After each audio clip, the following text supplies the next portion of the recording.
শাক দিয়েও যে এত মজাদার একটা জিনিস বানানি যায় তা কিন্তু আমার চিন্তার বাইরে আছে।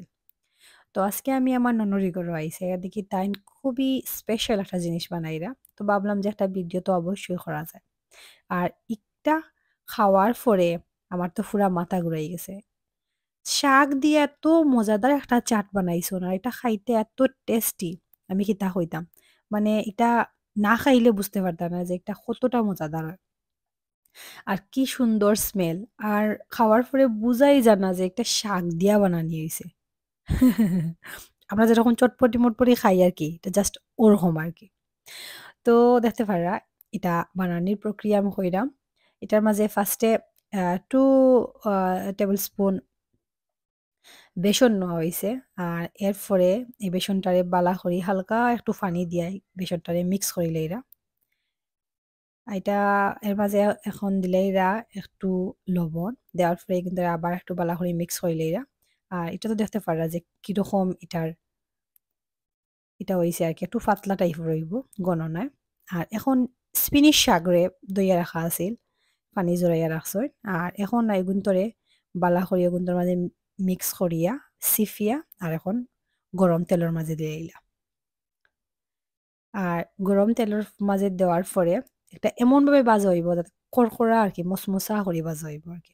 এটার বিশেষত্ব ওরকম যেটা মচমচা করিয়া ভাজা লাগবো আরকি। তো মিডিয়াম আঁচের মাঝে দিয়া যাতে যে সময় দেখবা একটু মচমচে হয়ে গেছে, ভাজা হয়ে গেছে তখন। বেশি ভাজা হইতো না, বেশি ভাজলে তো খাইতে ভালো লাগতো না। আর যখন দেখবা বালা করে ভাজা হয়ে গেছে, ও দেখতে পাররা এটা ভাজা হয়ে গেছে। তো তখনই কিতা করা লাগবো এটা তুলিয়া এমন একটা পাত্রের মাঝে রাখতে হইবা যেটার থাকি এটার যা তেল আছে সব ঝরি যায়। তেল থাকতো না। তেল থাকলে যে চাটটা বানাইতে যাইরা বানায় চাটটা মানে সুন্দর মতো আইতো না আরকি। তো এখন ইগুন্তরে বালা করি বাজরা আরকি। আমরা যা স্প্যানিশ লইছি সারা গুন্তরে সুন্দর করে ওরকম বাজবা। এটা একদম মুসমুসে হইতো। আর এটার যা তেল আছে তেল যাতে না রয়, তেল যাতে নিচে যায়া গিয়ে আরকি সব। তার লেগে একটা ঝুড়ির মাঝে লই লইছি। আর এদিকে দেখতে পারা এটা হইছে কি টক দই। একটা বাটির মাঝে টক দই লই লইছি আরকি। এটা যার পরিমাণ অনুযায়ী লইবা। যাতে ওখান শাক বুঝি আরকি। আর এখন আমি নাই মানে আফুয়ে আরকি। আমার ননড়িয়ে তাই দিলাই এটার মাঝে সুগার দিরা আরকি যার পরিমাণ অনুযায়ী দিবা যে যতখান মিষ্টি খায়। সেখানে তাই একটু বেশিই দিরা ৫-৬ চামচের মতো সুগার দিরা। আর এখন এগুন ধরে বালা করি মিক্স করে লইরা। তো আমার ভিডিও একটু লড়াচড়া করে কারণ গরুর মাঝে ৪ টা বাচ্চা সবটি মিলে দুষ্টামি কররা। তো একটু আমার হাতে খাফের আরকি। তারা কত সময় পরে আইয়া আতো লাড়া দে। আমার হাতও নড়াচড়া করে আরকি যার কারণে আমার ভিডিও একটু নড়াচড়া করে। তো এদিকে এটা মিক্স হয়ে গেছে। আর অন্যদিকে হইছে গিয়া এখন মানে মেইন প্রক্রিয়াকরণ চলের। একটা বাটির মাঝে যে স্পিনিশটা আছে, এটা স্পিনিশর ফার্স্ট লেয়ার ফার্স্টে স্পিনিশ দিয়া পাতলাভাবে অ্যান্ড দেন এটার উপরে যে সুগার আর ইয়োগার্ট মিক্স করছি ওটা দিলাইরাম। তো এটা বালাকড়ি দেওয়ার পরে এটার মাঝে দিলাইবা ও সসটা। তো ও সসটা বালাকড়ি দিলাইরা আরকি। অত বেশিও না এত কমও না আরকি মিডিয়াম সাইজের। আর এখন এখানের মাঝে দিলাইবা চাট মসালা। এই চাট মসালা খাইতে খুব মজা লাগে। আর চাট মসালা এখানে দেওয়ার পরে এত সুন্দর একটা স্মেল বার হইছে, কিতা কইতাম।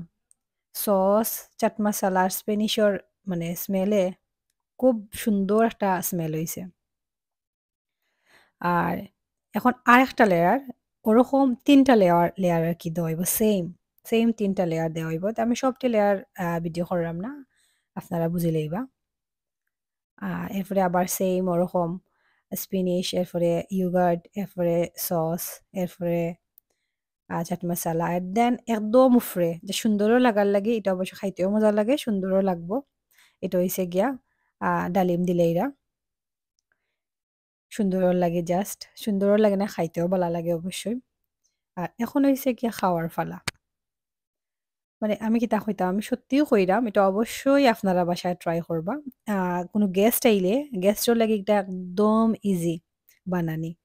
আ হাইয়েস্ট ২০ মিনিট, ২০ মিনিটও লাগে না। ১০-১৫ মিনিটে এটা হয়ে যায়। এত মজাদার একটা খানি।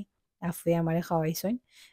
মানে বিভিন্ন সময়েও আফু তরার ঘরে গেলে আফু ওরকম মজার, মজার রেসিপি ওগুলো বানায় খাওয়াইন। খুব ভালো লাগে। তো সবসময় ভিডিও করা হয় না।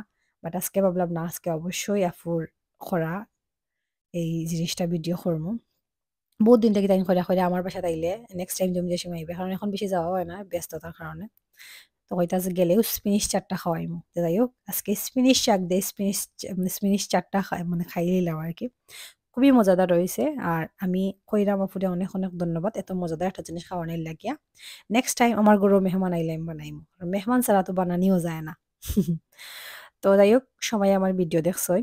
এর লাগি সবাইরে অনেক, অনেক ধন্যবাদ। সবাই ভালো থাকবা, সুস্থ থাকবা। আসসালামু আলাইকুম।